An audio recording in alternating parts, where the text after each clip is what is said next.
खबरें तफसील से।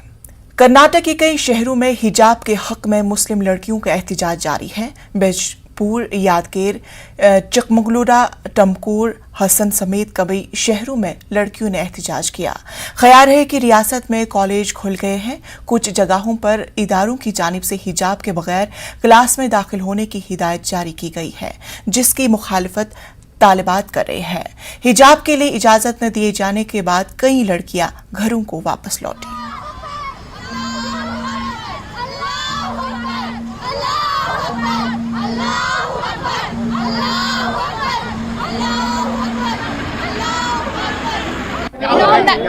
हम ना अंदर ले रहे हैं, हमें इसलिए आए थे। हमें मॉर्निंग सुबह 10 o'clock को आए थे। हम अंदर आने में हम ना आए सो हिजाब और बुर्का रिव्यू करो, तभी अंदर आओ करके बोले। हम हिजाब नहीं निकालते, बुर्का रिव्यू कर सकते हैं। अभी रिक्वेस्ट बहुत करे हम लोग को, वो हम ना नहीं सुन रहे। तुमने समझे थे इससे पहले? हाँ नहीं, आज ही समझाए हम लोग को। आज हमें नहीं रिव्यू करने बोले, मैं हम ना कॉलेज से बाहर निकाले, इसलिए हमें इधर बैठ के ऑब्जेक्शन निकाले। ऑर्डर होने के बावजूद आप हिजाब और इसका बुर्के के लिए क्यों इंसिस्ट कर रहे हैं? नहीं, हमारा ये इस्लाम है, हमें हिजाब नहीं निकालते। कोर्ट का ऑर्डर होने में निकालते हैं। हाँ, कोर्ट का ऑर्डर होने के बाद कभी भी नहीं निकालते, कभी भी नहीं निकालते। कोर्ट का ऑर्डर हुआ तो भी नहीं निकालते हम लोग। हमें हिजाब नहीं निकालते। कोर्ट का ऑर्डर नहीं मानते? नहीं, हमें हमारे इस्लाम को क्यों छोड़ना? हमें इस्लाम को नहीं छोड़ते हमारे। नहीं निकालते हम लोग। हमें आवाज करते, सभी को छुट्टी देने बोलो कॉलेज। उनको तरन्नुम, बिंदी के बारे में क्या बोल रहे? उन्होंने बिंदी नहीं निकाल सकते, हमें हिजाब नहीं निकालते। उन्होंने बिंदी नहीं निकाल सकते, पूजा कर सकते, तो हमें हिजाब नहीं निकालते। We asked them to disperse immediately. Their leaders was also there. They listened to us and immediately dispersed. There was no untoward incident here. We have made additional bandobast, not only this college, other colleges also. We have made adequate bandobast and no, we have made elaborate bandobast at every school college, and section 144 is also issued. So of CRPC, we will see wherever required further. Also, where if the people come and they try to create some problem, somebody comes and try to create problem, we will definitely take action. Karnataka में तलबा के हिजाब पर पाबंदी के मामले के खिलाफ आज बड़गाम में भी एहतजाज हुआ। यहां कई खवातीन ने एहतजाजी रैली निकाली और बड़गाम चौक में नारेबाजी करते हुए अपनी नाराजगी का इजहार किया। खवातीन का कहना था कि हिंदुस्तान एक सेक्युलर मुल्क है और मुल्क का आईन हमें ये हक देता है कि हम अपने मजहबी रसूमात और दीगर फराइज अंजाम दें। उन्होंने कहा कि हम पढ़ने से ज्यादा हिजाब को ही तरजीह देंगे। एहतजाजी खवातीन ने सरकार से अपील की है कि इस मामले को हल किया जाए और मुसलमान खवातीन को मजहबी हुकूक के महरूम करने की किसी भी पहल को खारिज किया जाए।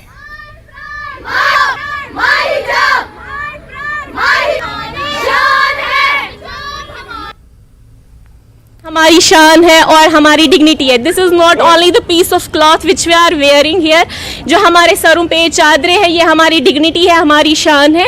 और ये सिर्फ हमारा कोई रिलीजियस ही राइट नहीं है, बल्कि कॉन्स्टिट्यूशनल राइट भी है। और कॉन्स्टिट्यूशन हमें पूरा इसका हक देती है। Under article 25 and under article 19(1)(a) हमें ये पूरा हक है कि हम अपना हिजाब कर सकते हैं और अपना जो भी रिलीजियस हमारा राइट है, हम प्रैक्टिस है, वो हमारा हक है, वो हम प्रैक्टिस कर सकते हैं। बैन लगाई गई है पर्दे पे, ये हटाई जाए। हाँ, हमें जो यहाँ पे डेमोक्रेटिक, ये हमारा नेशन है, ये डेमोक्रेटिक ही रहे। कयामत इस हमारी चादर को कोई हाथ नहीं लगा सकता।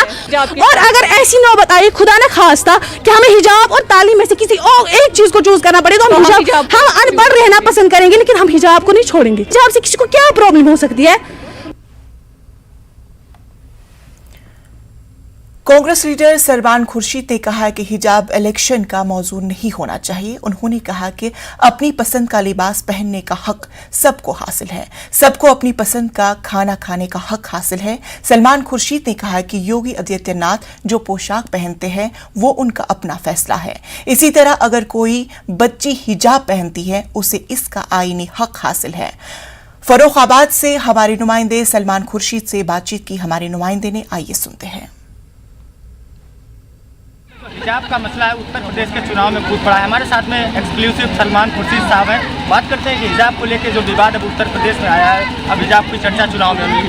सर, ये हिजाब का अब जो है यूपी चुनाव में एंट्री हुई है, क्या आप किस नज़रिए से इसको पूरा देखते हैं? मैं पूरी तौर पर ये कहता हूँ कि इलेक्शन हिजाब के मामले पर नहीं हो सकता। इलेक्शन इस बात पर नहीं हो सकता कि कौन टीका लगाता है। इलेक्शन इस बात पे नहीं होता कि कौन मजहबी सोच से अपने बोधी रखता है। इलेक्शन इस पर नहीं हो सकता। इलेक्शन इस बात पर होगा कि कौन भूखा है और वो भूख कैसे दूर होगी।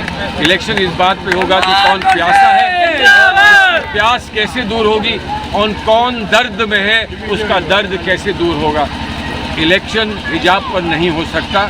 हिजाब का हक, हिजाब का फैसला या कौमी ज़िंदगी में किसी का भी अपना फैसला कि हम कैसी पोशाक पहने, हम कैसी खुराक खाएं, हम कहाँ पर क्या कहें, हम कैसे एक दूसरे का लिहाज करें।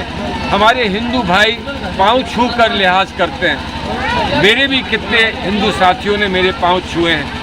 हम नहीं पाँव छूने की प्रथा को जानते समझते, लेकिन जब वो पाँव छूते हैं तो मुझे एक बात याद आ जाती है कि हम मुसलमान ये मानते हैं कि जन्नत एक माँ के पाँव के नीचे मिलती है, और हिंदू ये कहते हैं कि माँ के चरणों की धूल में ही स्वर्ग मिल जाया करता है। तो इस पर बहस किस बात की है? जिसको स्वर्ग चाहिए वो स्वर्ग पाले, जो नर्क में रहना चाहता है वो नर्क में रहे। सर, योगी आदित्यनाथ भी बयानबाजी करने लगे हैं अब इस पूरे हिजाब को लेकर उत्तर प्रदेश के चुनाव में। अरे मैंने कभी कहा कि योगी आदित्यनाथ उत्तर प्रदेश के मुख्यमंत्री हैं। वो कपड़े जो पोशाक पहनते हैं वो उस रंग की पोशाक क्यों पहनते हैं जिसका ताल्लुक उनकी धार्मिक जो भी आस्था है उससे है। वो अपने मंदिर में वो पहने पोशाक, वो पहने, वो बाहर क्यों वो पोशाक पहनते हैं। मैंने ऐसा कभी नहीं कहा। वो पहनना चाहते हैं वो पहने। वो ये भूल गए कि जो वो पोशाक पहनते हैं उसका फैसला उनका है और उस पर कोई टिप्पणी नहीं कर सकता। और वो इसलिए उनको समझना चाहिए कि हमारी एक बच्ची अगर हिजाब पहनती है तो वो उसका फैसला है, उसका उतना ही एहतराम हमको और सम्मान करना है जितना हम योगी जी के कपड़ों का करते हैं। ये थे हमारे साथ में सलमान खुर्शीद साहब, जिन्होंने साफ तौर से बताया कि हिजाब को किस तरीके से अब यूपी चुनाव में उतारा गया है। सूर्या वाजपेयी न्यूज़ 18 फर्रुखाबाद में हिजाब के सिलसिले में हाईकोर्ट के अबूरी हुक्मनामे को गलत तरीके से नाफिज किया जा रहा है। हिजाब इस्लाम का लाजमी जुज़ है। हिजाब के लिए एहतजाज कर रही लड़कियों के साथ उलमा खड़े हैं। बंगलुरु में इमारत शरिया कर्नाटक ने ये बात कही। रियासत कर्नाटक के नुमाइंदा उलमा ने हिजाब पर जारी तनाज़े पर तशवीश का इजहार किया।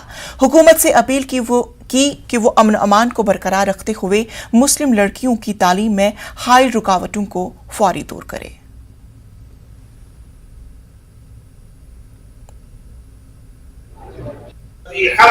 और साथ ही साथ उनकी अपनी पसंद होने के एतबार से उनका शख्सी और दस्तूरी भी हक है। हम पूरी मिल्लत इस्लामिया इस मौके पर उन तमाम बच्चियों के साथ इजहार तमाम शहरी अपने आप को महफूज करे और वो अपने फर्ज को समझे और इस बात को यकीनी बना अपने कैरियर या तालीमी साल को किसी भी तरह जाया न करे।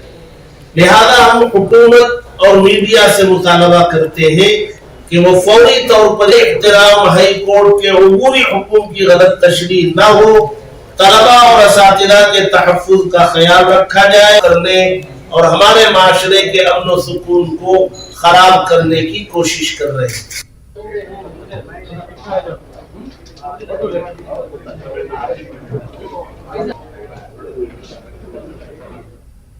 वक्त हुआ छोटे से वक्फे का।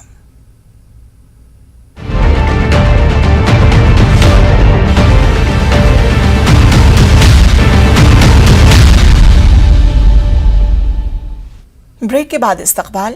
कर्नाटक में हिजाब के सिलसिले में हाईकोर्ट के अबूरी हुक्मनामे को गलत तरीके से नाफिज किया जा रहा है।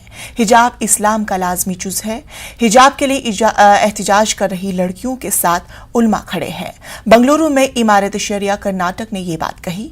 रियासत कर्नाटक के नुमाइंदा उलमा ने हिजाब पर जारी तनाज़े पर तशवीश का इजहार किया। हुकूमत से अपील की जा रही है कि वो अमन अमान को बरकरार रखते हुए मुस्लिम लड़कियों की तालीम में हाइल रुकावटों को फौरी दूर करे। इसलिए हम हुकूमत से गुजारिश करते हैं कि यहाँ अमन व अमान को बरकरार रखें। यहाँ हर एक तालीम हासिल करने का हक़ रखती है। ये हमारे लिए हमारा कॉन्स्टिट्यूशन ने इसकी इजाज़त दी है, सब यहाँ एक साथ तालीम हासिल कर सकें। ये छोटे मोटे इश्यूज़ को लेकर इसे इतना बड़ा ना करें कि जिसकी वजह से तमाम बच्चियाँ तालीम से महरूम ना हो जाएं। हिजाब को लेकर कई सवाल भी उठाए जा रहे हैं कि इस्लाम में हिजाब का क्या है? इस्लाम में हिजाब एसेंशियल है, लाजिम है, ज़रूरी है। हाँ, ये अलग बात है कि अगर बाज़ मुसलमान औरतें उस पर अमल ना करें तो इसकी वजह से इसके लाजिम होने में किसी तरह का कोई फ़र्क नहीं आएगा।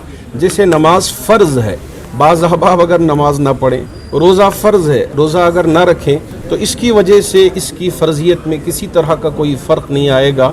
इसी तरह हिजाब के लाजिम होने में, फ़र्ज़ होने में किसी तरह का कोई फ़र्क नहीं आएगा। कई जगह पे प्रोटेस्ट भी हो रहे थे, उनके क्या कहना चाहिए? बस हम ये चाहते हैं कि इस वक्त कोर्ट में मामला चल रहा है, आप अमन व अमान के साथ कोर्ट, हमारी जो अदालतें हैं इंशाअल्लाह हक़ का फ़ैसला देंगे और हमारे संविधान की हिफाजत करेंगे। तो आप भी सब्र के साथ अपनी तालीम पर फोकस करें और जितने भी लोग हैं इनके तालीम में आप मदद करें, यही हम आपसे कहना चाहते हैं। जितनी ख़वातीन और बच्चियां जो है प्रोटेस्ट कर रहे हैं अपने दस्तूरी हक़ के लिए, हम पूरी मिल्लत इस्लामिया उनके साथ खड़े हैं। वो अपने दस्तूरी हक़ की लड़ाई लड़ रहे हैं और एहतजाज प्रोटेस्ट कर रहे हैं, तो हम उनके साथ में हैं। आप जो वीडियो की बात कर रहे थे, बहुत सारे वीडियो वायरल हुए हैं, बच्चों के हिजाब निकालते हुए, उस पर क्या कहें? इसीलिए हमने कहा कि अदालत ने जो कहा है उस पर आप अमल करें।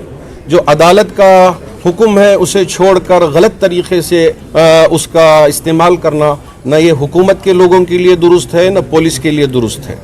अभी ने कहा, पीछे रह गए शायद आप, तो बस इसका गलत इस्तेमाल ना करें। कोर्ट की तरफ से ये वक्तिया आर्डर जो निकला है उस पर आप फ़िलहाल अमल करें। जिनके लिए कहा गया है फ़कत वो उस पर फोकस करें। इसके अलावा जब कोर्ट का आर्डर आएगा तो इंशाअल्लाह हमारे पूरे अदालतों पे हम भरोसा भी करते हैं और हमारा जो कॉन्स्टिट्यूशन ने हमको हक़ दिया है हम उस पर उम्मीद भी करते हैं।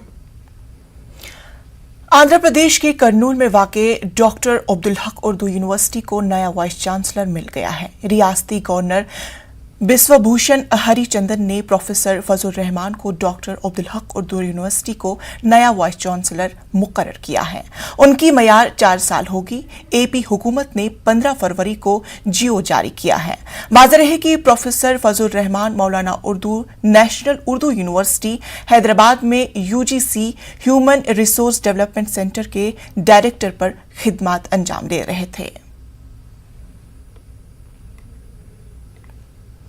मध्य प्रदेश के तारीखी शहरों और मकामात के नाम बदलने की सियासत रुकने का नाम ही नहीं ले रही है।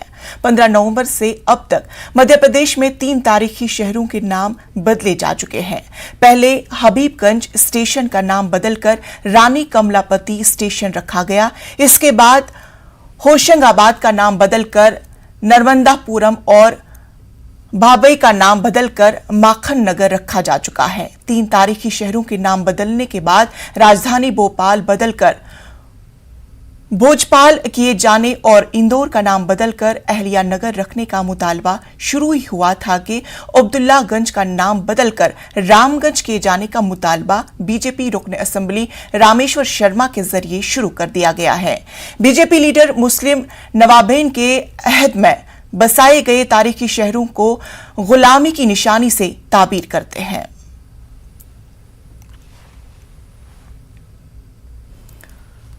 हमारे नुमाइंदे मेहताब आलम हमारे साथ बराह रास्त जुड़ चुके हैं। मेहताब आलम, ये बताए कि शहरों के बदलने के पीछे क्या कुछ राज हो सकता है? इंशाल्लाह इसके पीछे सिर्फ सियासत यही है कि इस वक्त जिस हुकूमत पार्टी की हुकूमत है वो इस तरह के तशख्खुस को बर्दाश्त नहीं कर रही है। उसका ये कहना है कि जो लोग यहाँ पर आए हैं वो जो है आक्रमण करने वाले लोग थे, हमलावर लोग थे। उनका हिंदुस्तान की सरजमीन से, हिंदुस्तान की तहजीब से, यहाँ की तमद्दुन से कोई सरोकार नहीं था और इन लोगों के नाम पर कोई भी अलामत यहाँ पर नहीं रहनी चाहिए। लेकिन उनको ये बात याद रखनी चाहिए कि ओबैदुल्लागंज जिसके नाम से बताया गया है, उसकी विलादत भी भोपाल में हुई और उसका इंतकाल भी भोपाल में हुआ, उसकी तदफीन भी भोपाल में हुई। भोपाल की मिट्टी का ही हिस्सा है। नवाब हमीदुल्लाह खान जो भोपाल के आखिरी फरमारवा थे, उनके बड़े भाई थे जनरल ओबैदुल्लाह खान, उनके नाम पर ओबैदुल्लागंज बताया गया। इसी तरह से उन्होंने शाहगंज की जो शाहजहानाबाद को बदलने की जो बात की है, तो उसमें भी वही बातें हैं, क्योंकि भोपाल की नवाब शाहजहां बेगम जो है उन्होंने उस मामले को बताया था। तो इस तरह से नामों को बदलने से शहरों की तरक्की नहीं होती, बल्कि शहरों की तरक्की तब होगी जब हुक्मरान जो है हमजहत नशोमाले के लिए, तमाम शहरियों की हमजहत तरक्की के लिए जो है उसका खाका तैयार करेंगे, उसके लिए उस पर काम करेंगे। सिर्फ मील के पत्थर बदल देने से शहरों की इबारत नहीं लिखी जा सकती है। और जिस वक्त को कि मध्य प्रदेश में क्योंकि कमलनाथ की हुकूमत आई थी, कमलनाथ की हुकूमत के बाद यहाँ पर जो है सिंधिया के साथ अरकान असेंबली को तोड़कर भारतीय जनता पार्टी इक़्तिदार में आई। और फिर इधर अगर 2 साल के कोविड की बात करें तो हुकूमत जो अपनी नाकामी है उसको छुपाने के लिए कहीं ना कहीं कभी शहरों के तब्दील करने की बात की जाती है, कभी हिजाब की बात की जाती है, जबकि बात जॉब की थी लेकिन बात हिजाब की होने लगी। इंशा मेहताब आलम ये बताएगी कि जिस तरह से नामों को बदलने का अमल अब जारी हो चुका है, किस तरह का लोगों का रद्द अमल इस ताल्लुक से है? देखिए, लोग ये चाहते हैं कि हुकूमत को अगर कोई नाम बदलना है या कोई ऐसा नाम है तो हुकूमत को ये चाहिए कि अपने लोगों पर नाम रखना है तो नए शहर आबाद किए जाए। जो शहर तारीख का हिस्सा है और सैकड़ों सालों से यहाँ पर आबाद है, उनको छेड़ने की बजाय नए शहर बताए जाए ताकि उनके नाम पर जो है नई तारीख लिखी जाए। सिर्फ एक नाम के पत्थर बदल देने से एक इबारत तरक्की लिखने की जाए तो उसको अच्छा पसंद नहीं करते हैं। मुस्लिम तंजीमों की बात करें तो उनका कहना है कि हुकूमत को चाहिए कि अपने लोगों के नाम पर जो बड़े लोग गुजरे हैं उनके नाम से अगर शहरों का नाम रखना है तो यकीनी तौर पर रखा जाए, लेकिन नए शहर को आबाद किया जाए। जो तारीख चली आ रही है उस तारीख से छेड़छाड़ न किया जाए। इंशा चलिए, बेहद शुक्रिया तमाम तर तफसीलात के लिए। इस वक्त योगी आदित्यनाथ मीडिया से खिताब कर रहे हैं, सीधा रुख करते हैं। नागरिक के जीवन को बचाने और जीविका को बचाने का जो अभिनव कार्यक्रम हुआ है, उस अभिनव कार्यक्रम को उत्तर प्रदेश ने प्रधानमंत्री जी के मार्गदर्शन में तेजी के साथ आगे बढ़ाने का कार्य किया। और आज मैं कह सकता हूं कि कोरोना की पहली वेव रही हो या दूसरी, तीसरी वेव, जैसे हम लोगों ने बुंदेलखंड को माफिया राज से मुक्त किया है, ऐसे ही कोरोना से मुक्त करके यहां के जीवन और जीविका को बचाने का काम भी किया है। भाइयों बहनों, कोरोना में आपने देखा होगा फ्री में टेस्ट, फ्री में उपचार और फ्री में वैक्सीन, सबको वैक्सीन। आप सबने वैक्सीन तो लगाई ली होगी, कितने लोगों ने वैक्सीन लगाई है? तो ये थे योगी आदित्यनाथ जो रैली से खिताब कर रहे थे। तो चलिए अब आगे बढ़ते हैं। क्रीमिया में रूसी फौज का मश्क खत्म हो गया है। ज़राए के मुताबिक क्रीमिया से रूस की फौजें लौट रही है। इस हवाले से रूस की वजारत दिफा ने वीडियो शेयर किया है जिसमें जवानों को वापस लौटते हुए देखा जा सकता है। इसी बीच यूरोपीय यूनियन में रूस के सफीर ने एक बार फिर हमले के हवाले से खदशात को दूर करने की कोशिश की। उन्होंने यकीन दहानी कराई कि रूस ऐसा कोई कदम नहीं उठाएगा और नहीं आइंदा दिनों में फौजियों की तादाद में ही कोई इजाफा किया जाएगा। ख्याल है कि अमेरिका को रूस के दावों पर भरोसा नहीं है। उसका मानना है कि हमले का खदशा हनूज बरकरार है। अमेरिकी सदर जो बाइडेन ने कहा है कि कुछ रूसी फौजियों की वापसी की बात जरूर कही गई है, लेकिन इसकी तस्दीक नहीं हुई है। हमारे साथ माहिर आलम उमूर मुहिबुल हक हमारे साथ जुड़े हुए हैं। ये बताइए सर कि जिस तरह से क्रीमिया में फौजी दस्ता वापस लौट रहा है, क्या इसे समझा जा सकता है कि यूएस की दबाव की वजह से इस तरह का अमल सामने आया है? कोई मोबिलाइजेशन बॉर्डर पे होता है और फौजियों का हटना ये भी बहुत ही सिग्निफिकेंट नहीं होता। अगर वॉर है तो कभी कभी ये स्ट्रेटेजिक या टैक्टिकल रिट्रीट होती है और कभी कभी धोखाधड़ी के लिए किया जाता है। तो वॉर के पॉइंट ऑफ व्यू से ऐसा कोई ये सिग्निफिकेंट नहीं है। अहम इशू ये है कि ये इस पूरे मोबिलाइजेशन से जो मिलिट्री बिल्डअप था, इससे रशिया क्या अचीव करना चाहता था, हमें इस पर गौर करने की जरूरत है। और जब हम इस पर गौर करते हैं तो हमें पता ये चलता है कि रशिया ये नहीं चाहता कि यूक्रेन किसी भी कीमत पे उस मिलिट्री अलायंस का पार्ट बने जो कोल्ड वॉर के दौरान जिसे डेवलप किया गया था, एस्टैब्लिश किया गया था और जिनका मकसद सोवियत यूनियन को काउंटर करना था। अब चूंकि सोवियत यूनियन मौजूद नहीं है तो रशिया फेडरेशन जो है सोवियत यूनियन के लिगेसी को कैरी करता है। तो यानी अब जो मिलिट्री बिल्डअप अगर रशिया ने किया तो वो सिर्फ इसलिए किया कि नाटो का जो ईस्ट वर्ड एक्सपेंशन है और जिसमें यूक्रेन शामिल होना चाहता है वो उसमें शामिल ना हो, और यूक्रेन को ये मैसेज देना था कि रशिया अगर इन्वेड करता है तो यूनाइटेड स्टेट्स ऑफ अमेरिका या नाटो फौजें यूक्रेन की हिफाजत नहीं कर पाएंगी। और ये मैसेज देने में रशिया इसलिए कामयाब रहा है कि अगर आप देखें कि जो रैंक एंड फाइल इसमें लीडरशिप की यूक्रेन में, ये मुख्तलिफ तरह के स्टेटमेंट देते हुए नजर आए, जिसमें ये भी कहा कि हम नाटो ज्वाइन करने के मामले में फ्लेक्सिबल हैं, यानी हम ये भी सोच सकते हैं कि हम नाटो ज्वाइन ना करें। तो मेरे ख्याल से रशिया ने अपना एक बड़ा मिलिट्री ऑब्जेक्टिव अचीव कर दिया है और इस वजह से मुझे ये लगता है कि शायद कोई वॉर ना हो। जी सर, जिस तरह से अब ये यकीन दहानी कराई जा रही है कि इस तरह का कोई भी हमला दरपेश नहीं होगा, तो इसको किस तरह से हम किस प्रोस्पेक्टिव में हम ले लें इस चीज को? देखिए, इस तरह की यकीन दहानियों की कोई अहमियत इसमें नहीं होती कि चेंज ऑफ सर्कमस्टांसेस करते हुए कोई भी कंट्री, जो बाहर कोई कंट्री होती है वो छोटी कंट्रीज पे हमला कर देती है। जैसे यूनाइटेड स्टेट्स और अमेरिका ने WMD का बहाना बनाकर गल्फ वॉर सेकंड शुरू की थी इराक के खिलाफ, इसी तरह से रशिया के पास भी ये जवाब पैदा हो जाता है। इंटरनेशनल एरिना में जिसे कहते हैं माइट इज राइट टाइप का ही एक कॉन्सेप्ट चलता है। लेकिन बहरहाल रशिया भी जो इकोनॉमिक कंडीशन अगर आप देखें और पोस्ट पैंडेमिक जो सिचुएशन है पूरी दुनिया में कोई भी कंट्री वॉर अवॉइड करना चाहेगी, क्योंकि जो इंटरनल डिस्टर्बेंसेस शुरू हो जाते हैं अगर इकोनॉमी कोलैप्स करने लगती है, और war is a very costly affair. तो मैं ये समझता हूँ कि यूक्रेन और रशिया दोनों ये चाहेंगे कि वॉर किसी भी सूरत से अवॉइड हो सके।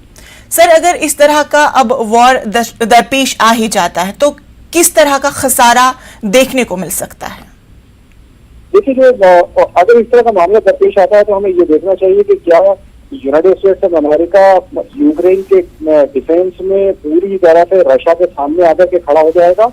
मुझे लगता है कि ये पॉसिबिलिटी नहीं है, क्योंकि सबसे पहले ये देखना होगा कि नाटो के अंदर ही रिफ्ट पैदा हो जाती है और जो कंट्रीज हैं वो जानती हैं कि United states of America war का थिएटर नहीं बनेगा। अगर कोई वॉर होती है रशिया के साथ नाटो की तो यूरोप जो है वो वॉर का थिएटर बनेगा, और अगर ऑल आउट वॉर होती है जो न्यूक्लियर वॉर में भी तब्दील हो सकती है, तो ऐसी हालत में सारा जो नुकसान या खसारा उठाना पड़ेगा वो यूरोपियन कंट्रीज को उठाना पड़ेगा। तो ऐसी हालत में यूनाइटेड स्टेट्स ऑफ अमेरिका एक सेफ पोजिशन में आ जाता है, क्योंकि ये बहुत दूर है रशिया से, जबकि ये जो कंट्रीज जो नजदीक हैं कंट्रीज जो रशिया से, इनके लिए खतरा बन जाता है। तो मैं ये समझता हूँ कि नाटो कंट्रीज खुद भी ये नहीं चाहेंगी कि कोई ओपन मिलिट्री कन्फ्रंटेशन हो और यूक्रेन के साथ वो ओपन मिलिट्री कन्फ्रंटेशन रशिया के सामने खड़े हो जाएं। अगर ऐसा होता तो वो जॉर्जिया कॉन्फ्लिक्ट में जब साउथ ईस्ट एशिया और अब सीरिया को अमेरिका ने जब रशिया ने अलग किया था तो वो उसी वक्त खड़े हो जाते। अगर ऐसा होता तो वो क्रीमिया का एक्सेशन 2014 में हुआ तो उसी वक्त खड़े हो जाते। जब उन्होंने ऐसा नहीं किया तो मैं ये समझता हूँ कि यूक्रेन पे फर्दर अगर कोई एस्केलेशन होता है तो नाटो फिर से मिलिट्री इंटरवेंशन के लिए तैयार नहीं होगा। बहुत बहुत शुक्रिया हमारे साथ जुड़ने के लिए।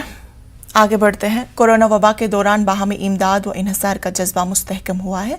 मुल्क इस वबा से मुत्तहिद होकर मुकाबला कर रहा है। टीकाकारी के ऐलान के बाद हम बेहतर ताउन करें जिससे हम कोरोना को मात देने की जानिब कदम बढ़ा सके। नेटवर्क 18 इस मुहिम में हर कदम आपके साथ रहेगा। जब तक सभी महफूज नहीं तब तक कोई महफूज नहीं होगा। इसी सोच की बुनियाद पर हमारी मुहिम संजीवनी का मकसद ये यकीनी बनाना है कि वैक्सीन पाना सभी हिंदुस्तानियों का हक है।